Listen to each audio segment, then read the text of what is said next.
Hey everyone! Today we're going to tackle one of the most important verbs in Portuguese. I'm talking about ser. Honestly, if you want to sound natural, you have to get this one right. So let's just dive in. All right, first, a little thought experiment for you. Ask yourself, who are you? Like at your core. What are the things about you that are, well, permanent?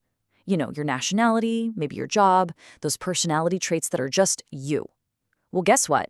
In Portuguese, all of those unchanging, essential things, they're all covered by one single, super important verb.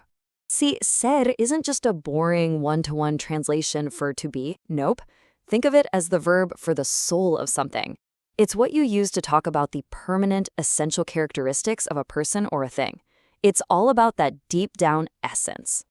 So yeah, let's start right there with that core idea, the soul of to be. Okay, so before we can start using it in sentences, we gotta learn its different forms. Now, fair warning, ser is an irregular verb.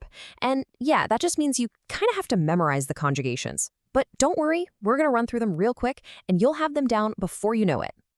Right, take a look at this. You can see there's not really a neat little pattern to follow. Each one's a little different. We've got so, es, somos, and são. Yep, those are the 6 magic forms you're just gonna have to lock into your memory. All right, let's burn these into our brains with a quick drill. You ready? For I or eu, it's sou.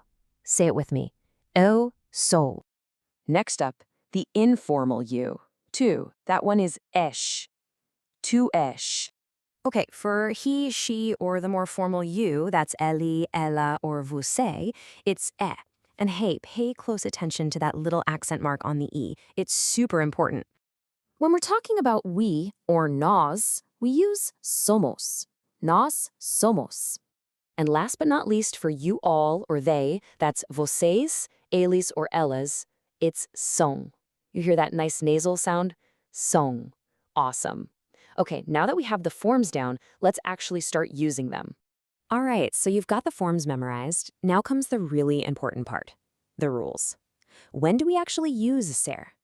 Well, it all circles back to that one big idea we started with, permanence. First on the list is what I like to call core identity. Think about the big labels that define us in life, right? Your nationality, what you do for a living, your marital status.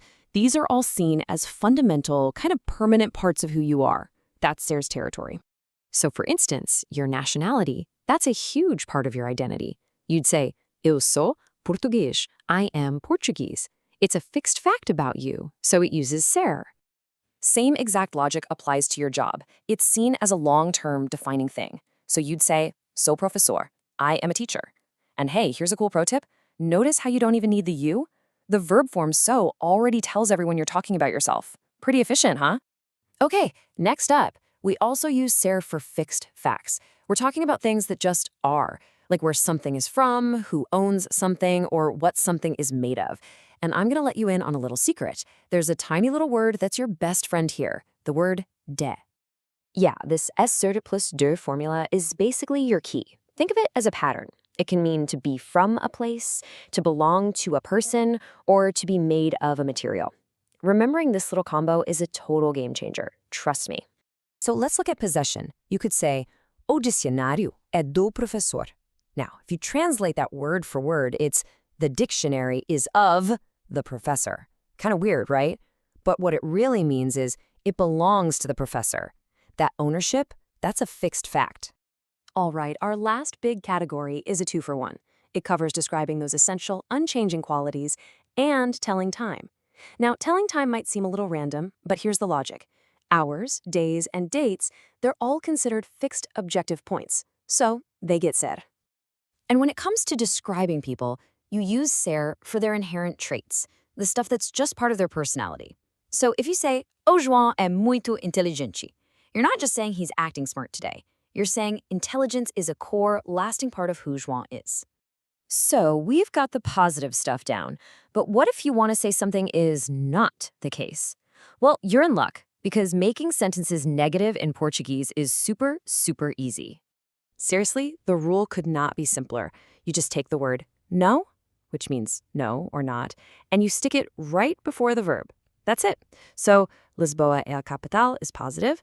The negative, Portugal não é país grande. See? Just pop the now in front. Easy peasy.